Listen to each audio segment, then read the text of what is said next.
por medio de Jesucristo, planea bendecir a las familias de la tierra.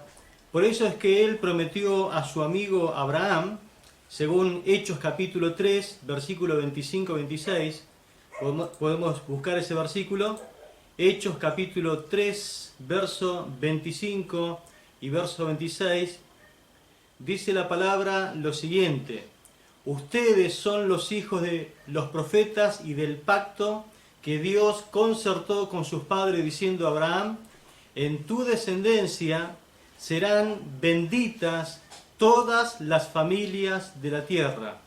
Y después de levantar a su siervo, Dios lo envió primero a ustedes para bendecirles al convertirse cada uno de su maldad. Esto es la Reina Valera 2015. Pero escuchen esta declaración: serán benditas todas las familias de la tierra. Ese es el propósito del Señor. Ahora, si nosotros hiciéramos una encuesta y preguntáramos a chicos y a grandes: ¿es tu familia una bendición? ¿Cuál creen ustedes que sería la respuesta? ¿Es tu familia una bendición? Tan solamente con preguntar a algunos chiquitos, a veces que uno encuentra en la escuelita bíblica o se lo encuentra en algún momento ministrando por causa de que está en otro lugar y comienza a hablar acerca de cómo es su familia, qué tal su familia. Y la verdad que algunos es como que cuentan que fuera una antesala del infierno, por cómo se llevan, por cómo los trata el papá, cómo los trata la mamá, las peleas entre hermanos, lo que tienen que hacer. Hay veces que no tienen la posibilidad de ir a la escuela, sino que tienen que ir a pedir. Y uno podría ahondar en muchos detalles acerca de lo que les pasa a los chicos, ¿no? La verdad que la familia de la tierra dista mucho de ser una bendición. Por eso lo que necesitamos hoy es volver a los fundamentos de la palabra de Dios, para refrescar lo que creemos y debiéramos practicar. La pregunta que van a notar allí en esta noche es: ¿qué es la familia? ¿Qué es la familia? Y para eso vamos a leer Génesis capítulo 1, versículo 27 y 28. Yo le voy a dar la posibilidad a mi esposa que ella me pueda ayudar en la lectura. Génesis capítulo 1, verso 27 y 28.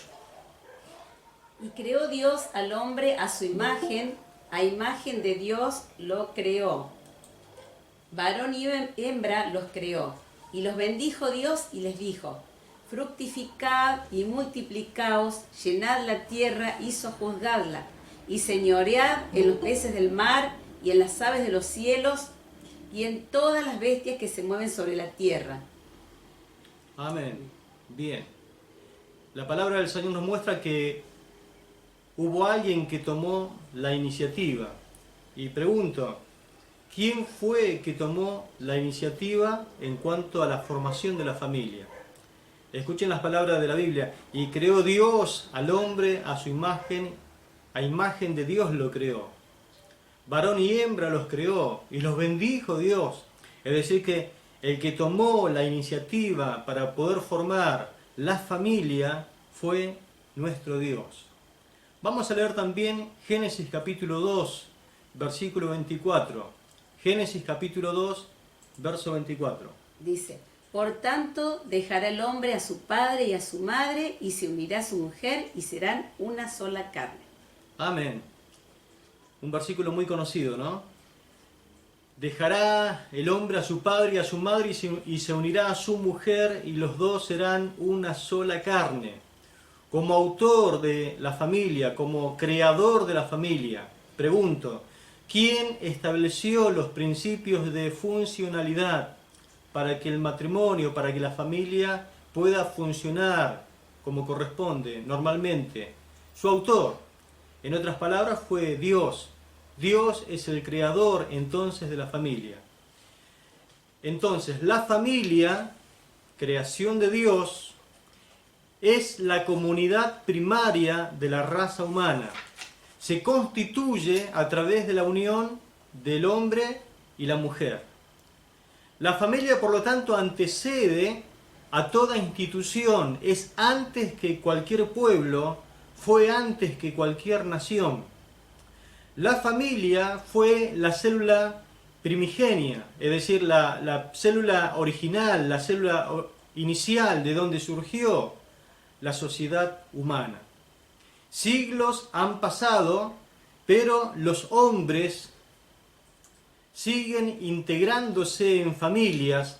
Por eso decimos que la familia es el núcleo básico de la sociedad hasta el día de hoy. Dios es el creador de la familia y como tal, el único que tiene autoridad y derecho para decir qué es la familia, para qué existe la familia y cómo debe funcionar la familia. La familia solo puede vivir desarrollándose normalmente si cuenta con la presencia y la bendición de Dios. Eso quiero dejarlo bien establecido y que pueda quedar grabado en nuestro corazón, porque en este tiempo también escuchamos muchos comentarios de personas que quieren desplazar a Dios de la familia y dejan a un lado a Dios de la familia, y la verdad que nunca podría funcionar normalmente como Dios la estableció. Como Dios fue el creador de la familia, Él es el que tiene derecho a decir qué es la familia, para qué existe la familia y cómo debe funcionar la familia. Y el Salmo 127, versículo 1, lo atestigua. ¿Qué dice Salmo 127, versículo 1? Dice, si Jehová no edificare la casa, en vano trabajan los que la edifican. Amén. Es un versículo muy citado en este tiempo. Si el Señor no lo hace, es imposible que otro lo haga. Si nosotros no damos lugar al que el Señor pueda construir, edificar nuestra familia, nuestra casa, en vano van a trabajar aquellos que quieran hacerlo. No podemos desplazar a Dios del lugar que Él merece en nuestra familia. Pero analizando un poquito la situación actual de las familias en este tiempo, podemos decir que la crisis que vive nuestra generación se focaliza principalmente en los hogares. Así como el primer pecado fue cometido dentro de la familia, dentro del núcleo familiar, y atentó contra ella. Lo podemos leer en Génesis capítulo 3, verso 6. Dice así, entonces la mujer vio que el árbol era bueno para comer, que era atractivo a la vista y que era árbol codiciable para alcanzar sabiduría. Tomó pues de su fruto y comió, y también dio a su marido que estaba con ella, y él comió. Amén. Es decir que la primera tentación, la primera caída en pecado fue dentro del seno familiar. También en nuestros días, la mayoría de los pecados se cometen dentro de lo que es el seno familiar y va todo en contra, atenta todo contra la familia. En los hogares se viven tensiones, contiendas, discusiones.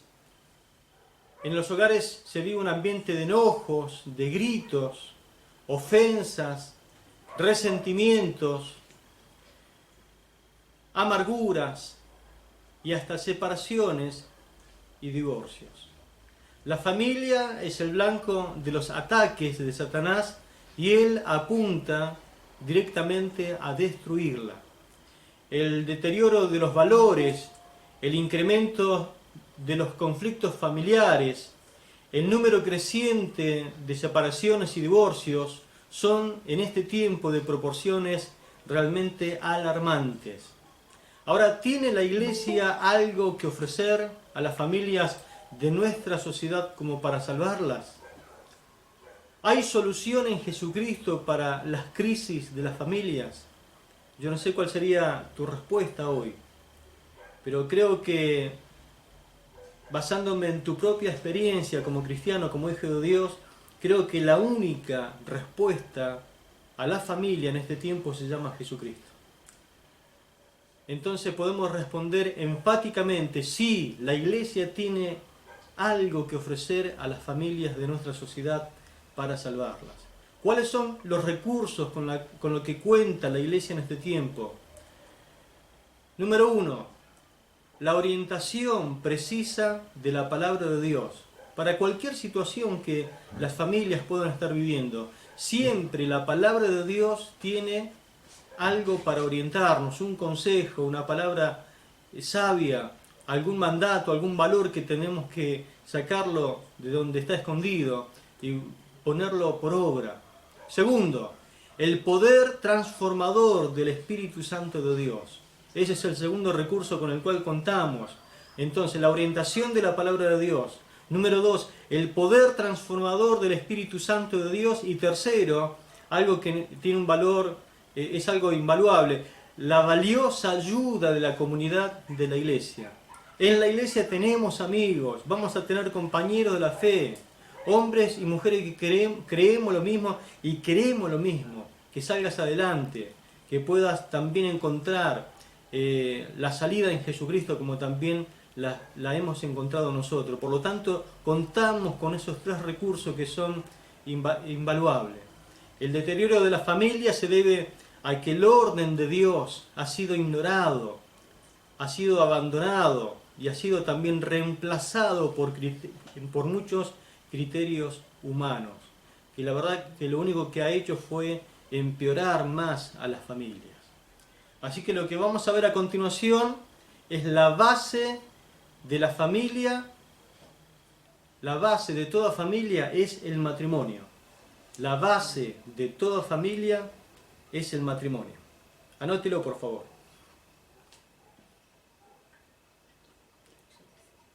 Vamos a compartir un pasaje de la Escritura que se encuentra en Efesios capítulo 5, versículo 21 al 33, y lo vamos a leer en el nombre del Señor. Dice así: y sometiéndose unos a otros en el temor de Cristo. Las casadas estén sujetas a sus propios esposos como al Señor, porque el esposo es cabeza de la esposa, así como Cristo es cabeza de la iglesia, y él mismo es salvador de su cuerpo. Así que, como la iglesia está sujeta a Cristo, de igual manera las esposas lo estén a sus esposos en todo.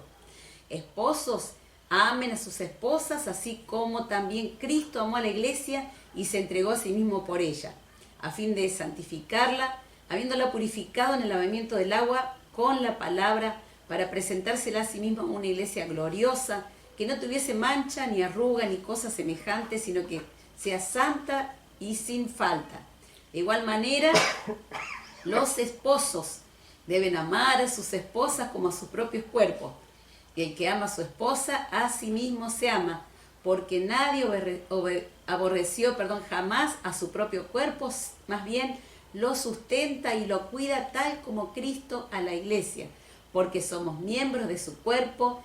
Por tanto, dejará el hombre a su padre y a su madre y se unirá a su mujer y serán los dos una sola carne. Grande es este misterio, pero lo digo respecto de Cristo y la iglesia. Por tanto, cada uno de ustedes ame a su esposa como a sí mismo, y la esposa respete a su esposo. Amén. Amén. Leímos del versículo 21 al versículo 33. ¿Unos cuantos versículos? ¿Qué quiero decir con esto? Estamos diciendo que la base de toda familia es el matrimonio. Entonces, quisiera hacer entender algo. El Señor tiene en tan alta estima al matrimonio que lo compara con la relación que Él tiene para con su iglesia. En el versículo, por ejemplo, 23 dice: Cristo es la cabeza de la iglesia y Él mismo es salvador de su cuerpo. Allí está comparando Cristo, está hablando de la relación que tiene Cristo con la iglesia. Verso 24 dice que la iglesia está sujeta a Cristo. Verso 25 dice que Cristo amó a la iglesia y se entregó a sí mismo por ella, a fin de santificarla, habiéndola purificado en el lavamiento del agua con la palabra, para presentarse, verso 27, asimismo a una iglesia gloriosa que no tenga mancha ni arruga ni cosas semejantes, sino que sea santa y sin mancha. El verso 29 habla tal como Cristo a la iglesia también. Verso 32 dice, grande es este misterio, pero lo digo respecto de Cristo y de la iglesia. Es decir, que cuando Pablo trata de hablar de cuál debe ser la relación entre esposo y esposa, directamente lo compara con la relación que tiene Cristo con la iglesia y la iglesia con Cristo. Así que dentro de lo que es el matrimonio es un pacto matrimonial. Repito, el matrimonio es un pacto matrimonial. Anote por favor Marcos capítulo 10, versos 7 y 9 vamos a leer. Leemos y damos bienvenida a Leo Silva, también que ingresó, Jessica Medina, Sonia Álvarez, matrimonio Álvarez, bienvenido. Dice así, Marcos 10, 7 y 9 entonces. Por tanto dejará el hombre a su padre y a su madre y se unirá a su mujer, y los dos serán una sola carne. Así que no son ya más dos, sino uno. Por tanto, lo que Dios juntó, no lo separe el hombre. Amén. Amén. ¿Voy a dar el mate a mi esposa?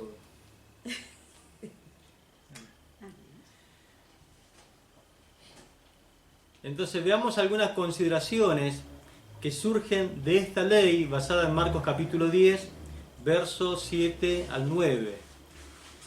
La primera, el matrimonio es monógamo. No me piden que lo repita. Surge entre la unión entre un hombre y una mujer. Y los dos llegan a ser uno. Por favor anótelo esto, porque es un principio bíblico, es algo que Dios estableció. No es que se nos ocurrió a nosotros. El matrimonio, la unión matrimonial es entre un hombre y una mujer.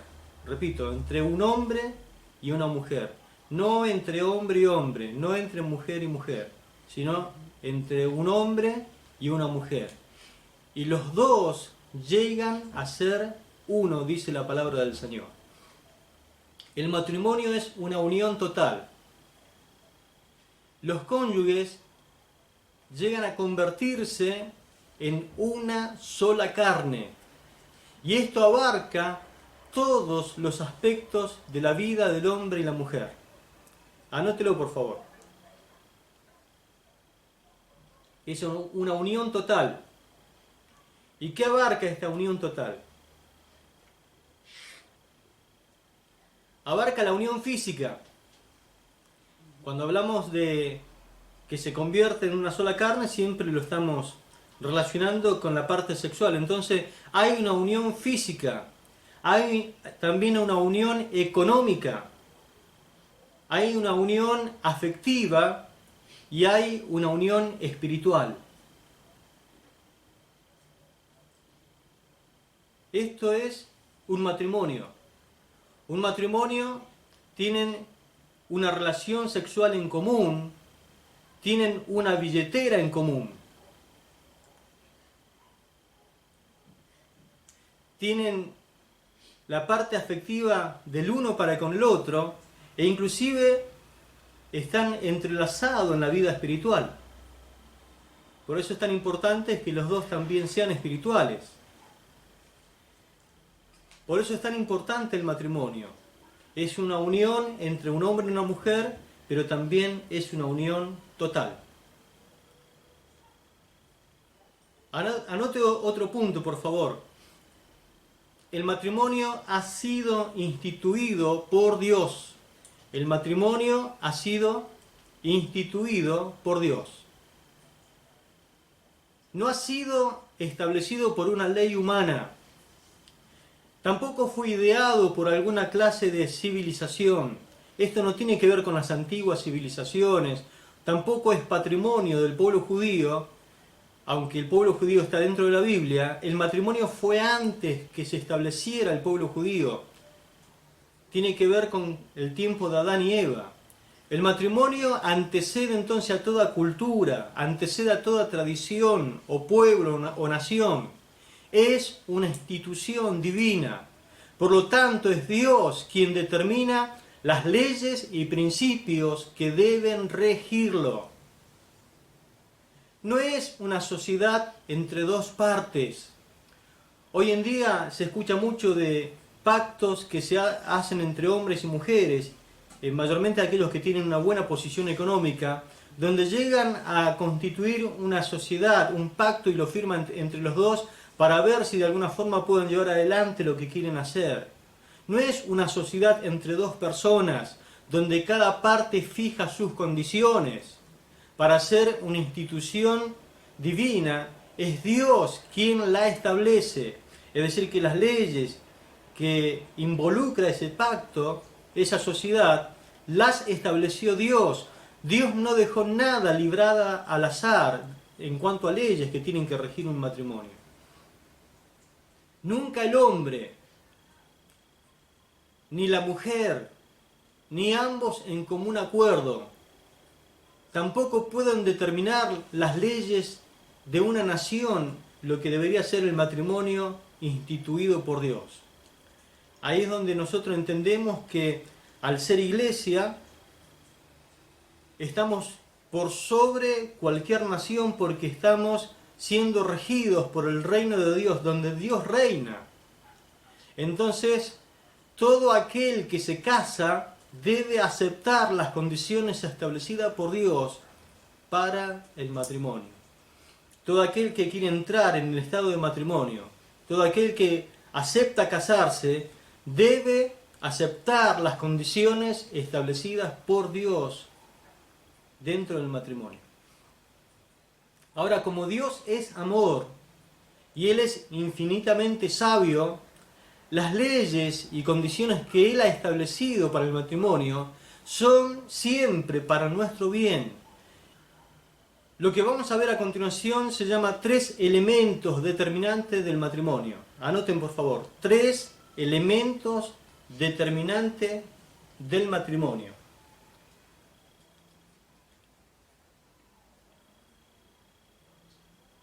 Número 1, en esto quiero decirle qué es lo que constituye un matrimonio, o cuándo un matrimonio es matrimonio.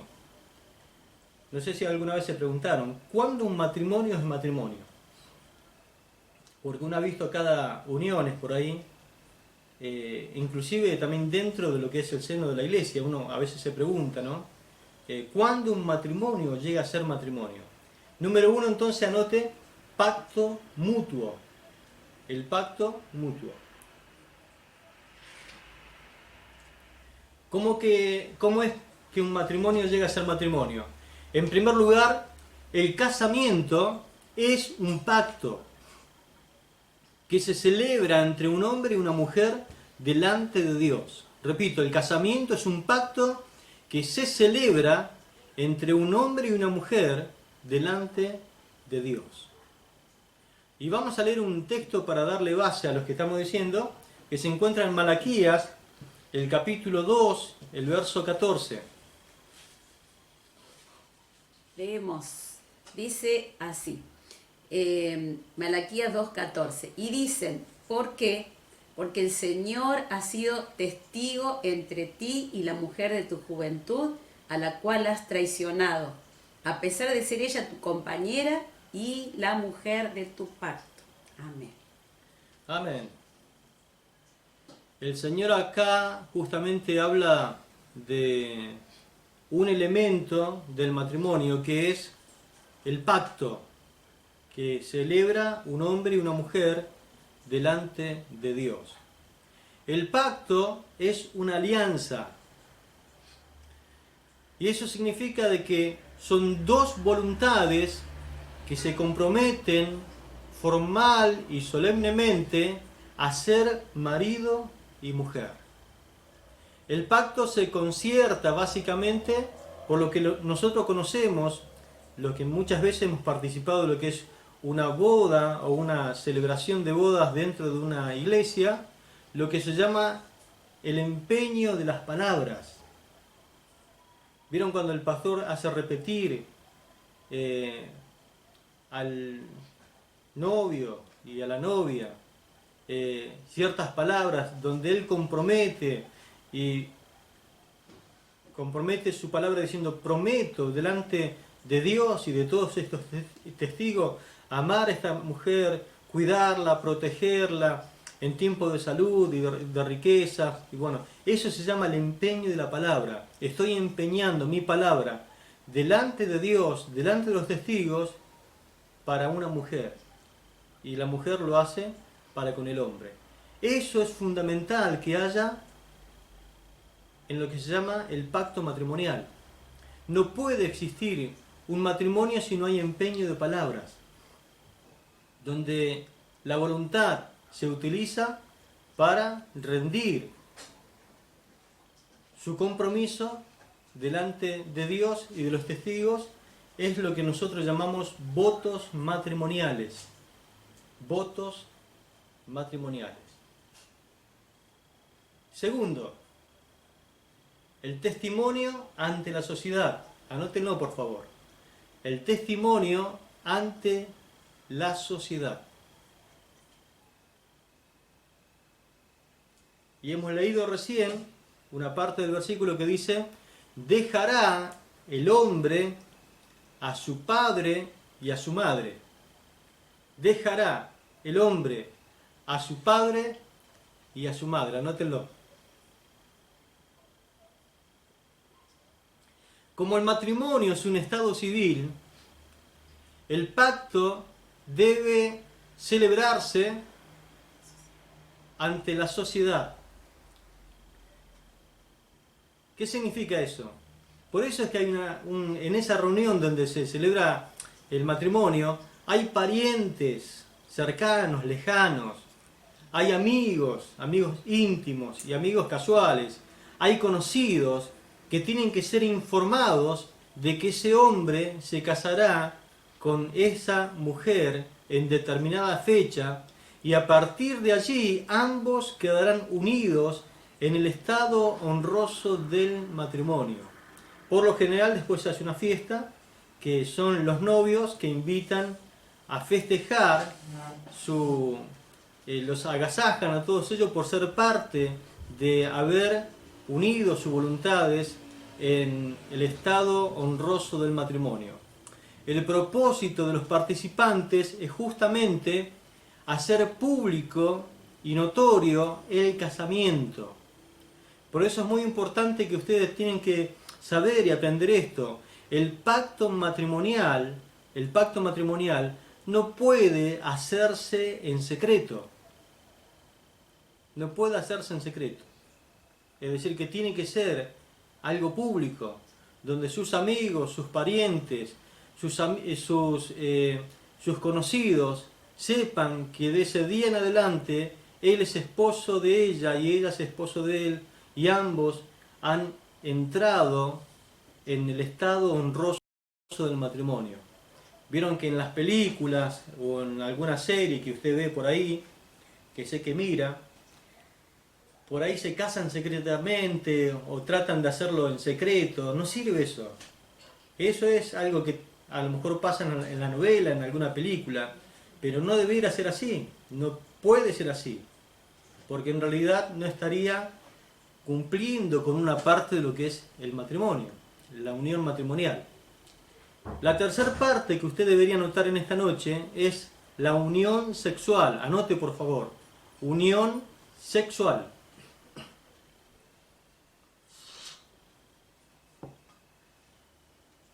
Dice el texto: y serán una sola carne. Y serán una sola carne. Lo que definitivamente sella y da legitimidad al matrimonio es la unión sexual de los que han hecho el pacto. Es decir, que la unión sexual es el sello de los dos pasos anteriores. Los dos serán una sola carne. Trata exclusivamente de la unión sexual. El pacto ante la sociedad siempre ha de ser previo a la unión física. Repito, el pacto ante la sociedad, ante el registro civil, ante la iglesia, siempre ha de ser previo a la unión física. ¿Por qué? Porque es un principio que Dios estableció. No es algo que uno tiene que decir, bueno, probamos a ver si somos compatibles y después nos unimos en matrimonio. Eso es algo exclusivamente mundano, diabólico, porque atenta con los principios de la Biblia. Porque la Biblia, ¿qué dice? Primero, dejará el hombre a padre y madre. Primero, número 1, dejará el hombre a padre y madre. Segundo, se unirá a su mujer. Y cuando habla de se unirá a su mujer, está hablando de que se van a unir en una sola carne. ¿Qué significa eso? Que las relaciones prematrimoniales, la Biblia lo llama fornicación, Dios lo llama fornicación. Y ante Dios es un pecado condenable.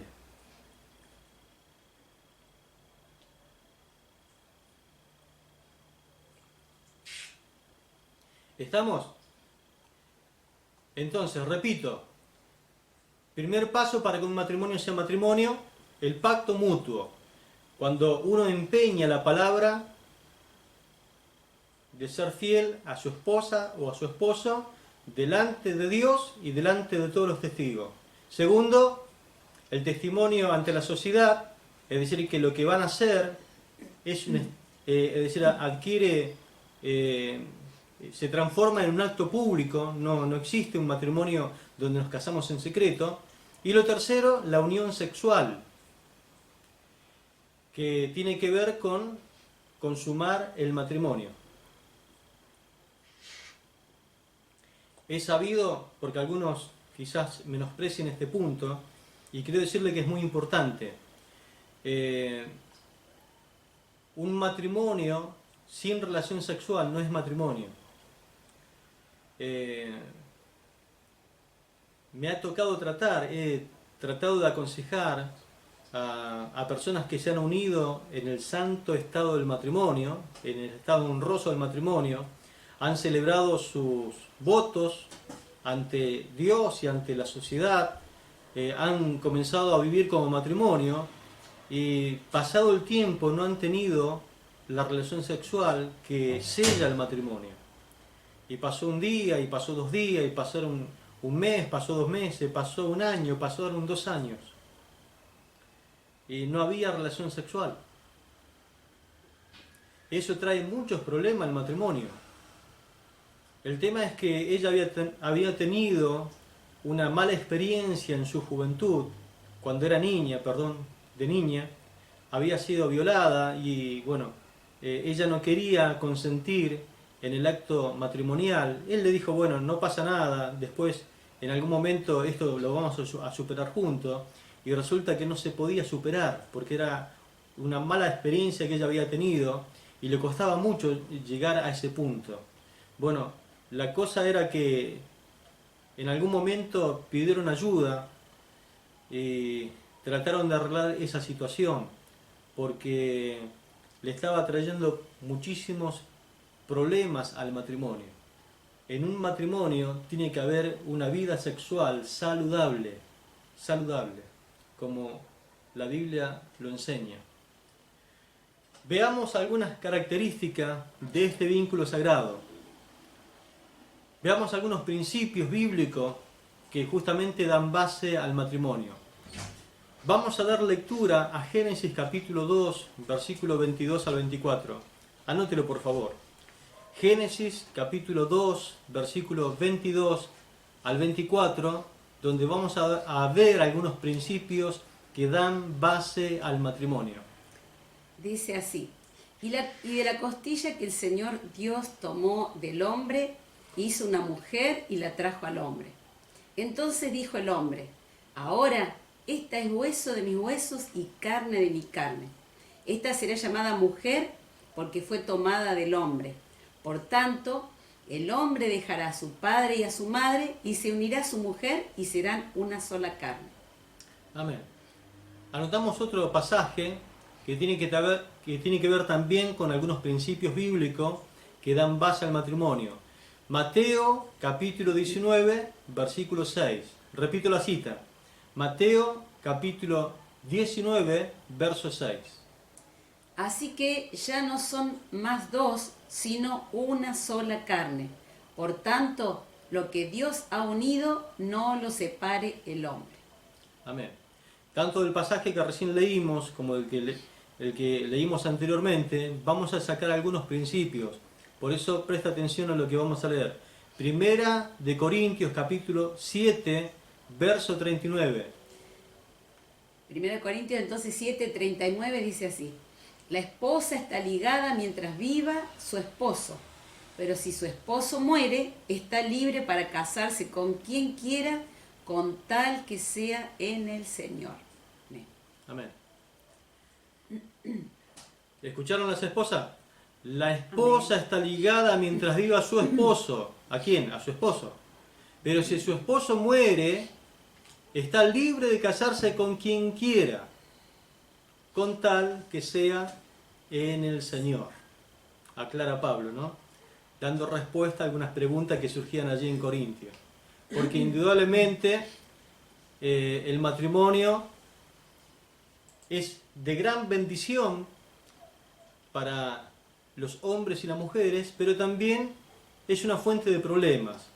Y lo que Pablo trataba de evitar a los corintios era problemas que indudablemente trae el matrimonio.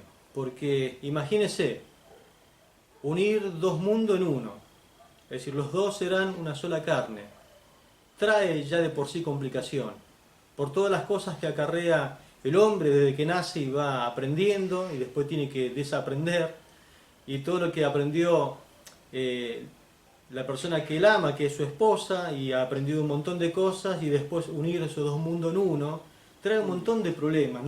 No es fácil, pero es bueno, porque es un instrumento que Dios ha permitido que tengamos para llegar a ser más parecido a Jesucristo. Es decir, que si usted me pregunta cuál es el fin del matrimonio, es decir, ¿para qué Dios creó el matrimonio, pastor? Bueno, uno de los propósitos es la reproducción humana. Otro propósito es el placer entre el hombre y la mujer. Otro propósito es darle un marco adecuado a los niños dentro de una familia. Pero lo fundamental, el propósito por el cual Dios estableció un matrimonio, es que esto sirva como herramienta para que nosotros llegásemos a ser igual que su Hijo Jesucristo. Porque lo mismo le pasa al soltero. El soltero quizás no quiera unirse en matrimonio, pero también va a atravesar una serie de pruebas que lo va a llegar a ser, al fin y al cabo, ser parecido a Jesucristo. Lo único que con el matrimonio llegamos antes a ser parecido a Jesucristo. Amén.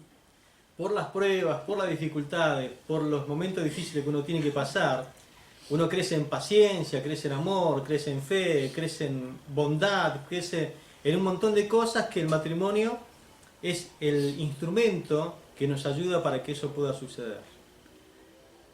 Bien, entonces, ¿qué nos enseñan estos pasajes con claridad? Número 1, que la unión matrimonial es una unión, una unidad muy fuerte, fortísima.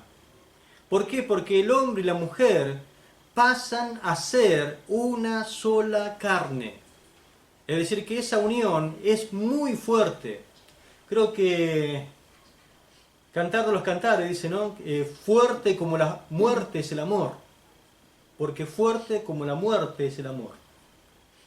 Y la unión entre un hombre y una mujer es tan fuerte que los dos llegan a ser uno. Y me hace acordar el pasaje de Eclesiastés que dice que cordón de 3 dobleces no se rompe fácil.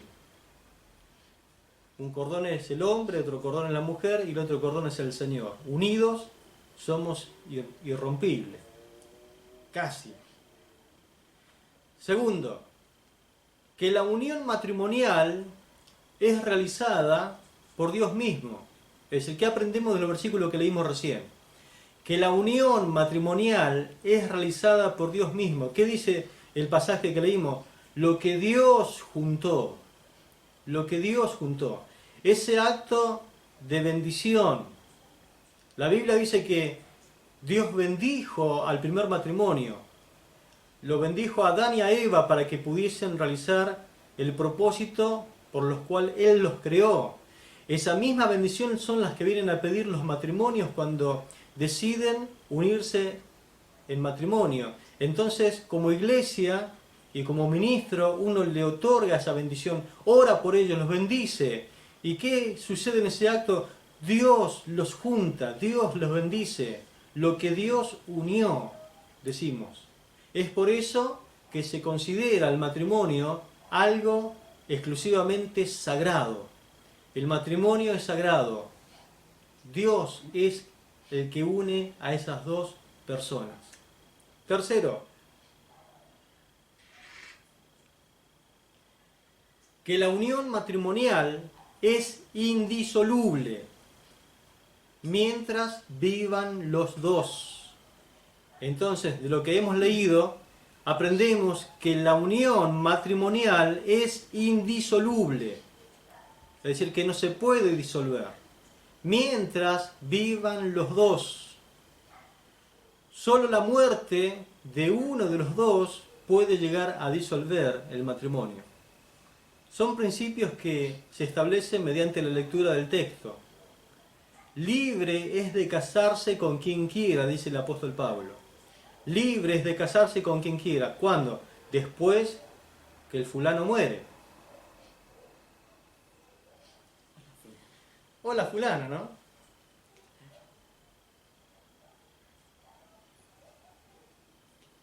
Y cuarto,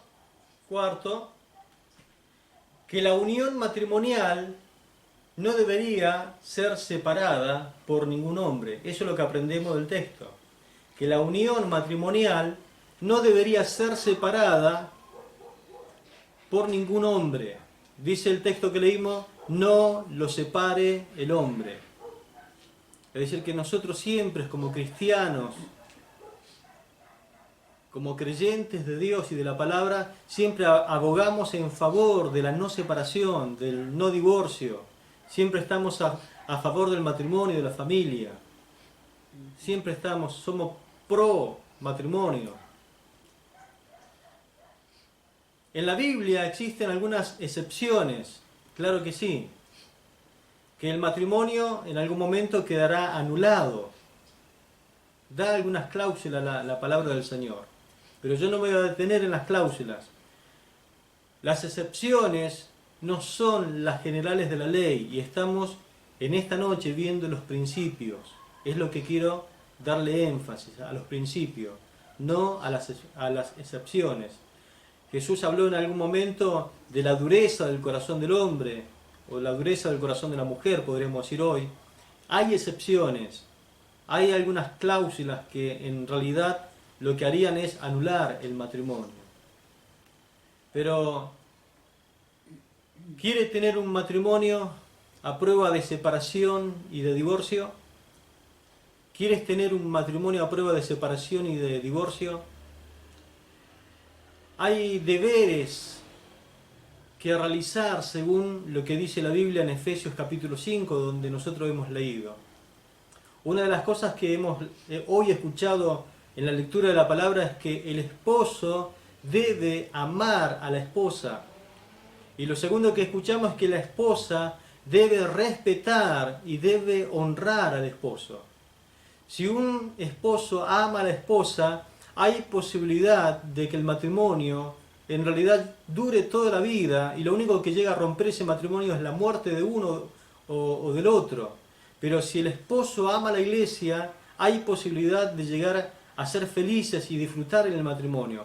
Y si la esposa honra al esposo y lo respeta, como dice la palabra del Señor, también hay mucha posibilidad de que ese matrimonio tenga larga duración. ¿Se entiende, no?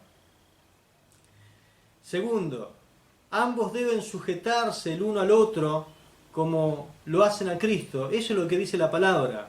Porque siempre estamos machacando y dando énfasis que la esposa debe sujetarse al esposo, pero también hemos leído, en el texto dice que ambos deben sujetarse el uno al otro como lo hacen a Cristo. 5:21. Efesios 5:21, amados y amadas. Someteos unos a otros en el temor de Dios, dice ese versículo. Como verá, estas cosas, aunque son fáciles de entender, yo creo que la entiende un preadolescente, un adolescente, un joven, una persona adulta, una persona mayor, es fácil de entender lo que es sujetarse, lo que es amar, pero son muy difíciles de cumplir.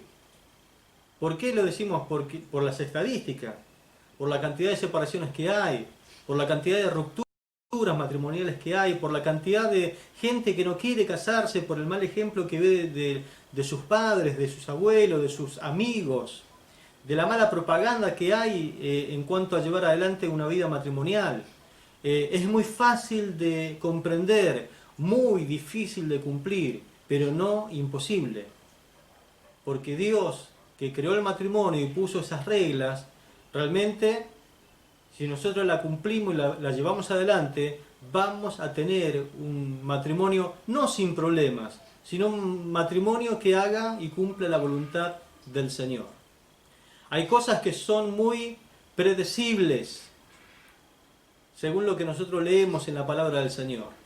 ¿Por qué digo que son muy predecibles? Porque si no honrás a tu esposo, si no respetás a tu esposo como tenés que hacerlo, es muy probable que él no te dé el amor que tanto necesitas. ¿Por qué es predecible? Porque si el esposo no ama a la esposa, como dice la Biblia, es muy probable que la esposa no respete al esposo ni lo honre como él necesita. Hay cosas que son muy predecibles y terminarán rompiendo tu matrimonio si persistes en no hacerla.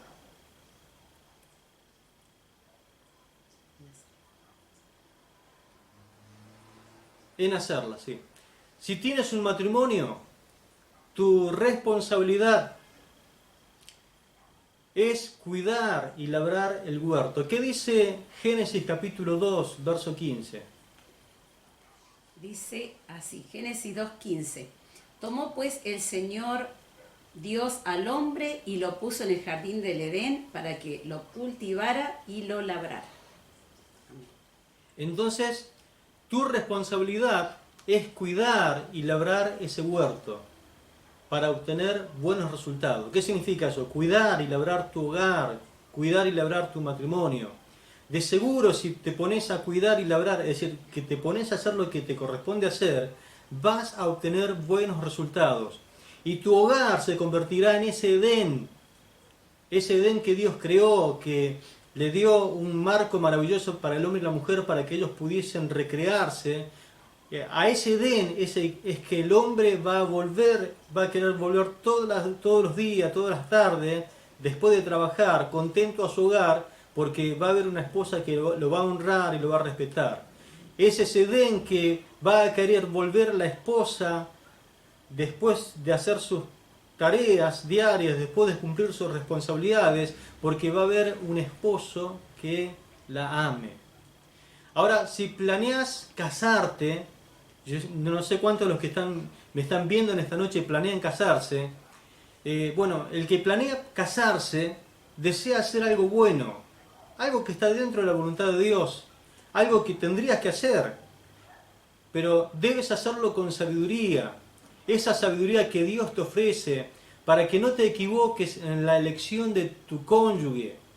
Solamente quiero que recuerdes que esto tiene que ser una decisión para toda la vida.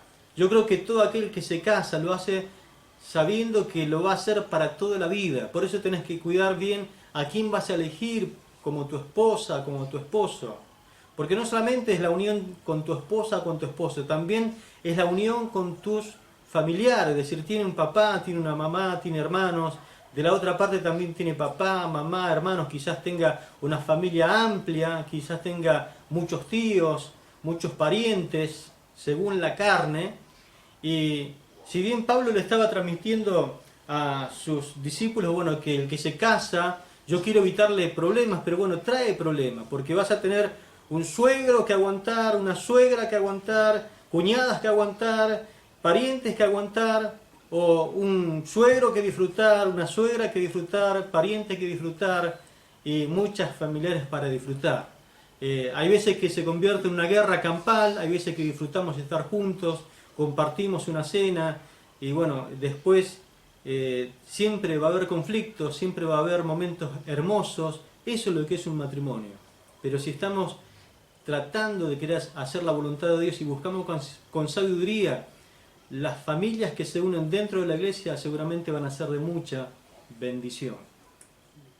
Si tu matrimonio está destruido, porque quizás me estás escuchando y tu matrimonio está destruido, usted diga, bueno, pastor, yo ¿qué me encasca todo esto a mí? Bueno, si tu matrimonio está destruido a punto quizás de destruirse, Dios a través de su palabra puede darte soluciones divinas y a través de su Espíritu Santo operar un cambio en tu vida y quizás en la vida de tu cónyuge. Y además hay un grupo de cristianos que siempre estarán dispuestos a ayudarte a sobrellevar las cargas.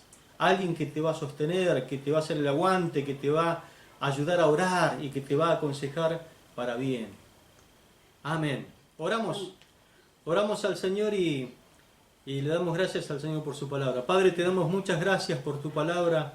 Queremos honrarte y darte la gloria y la alabanza. Gracias por esta palabra que realmente pueda afirmar nuestras convicciones, nuestras creencias y también nos ayude en algún momento a aconsejar a aquellos que lo necesitan. Gracias, Señor, por ella y gracias por el grupo a los cuales hemos podido ministrar tu palabra en el nombre de Jesús. Y todos decimos amén.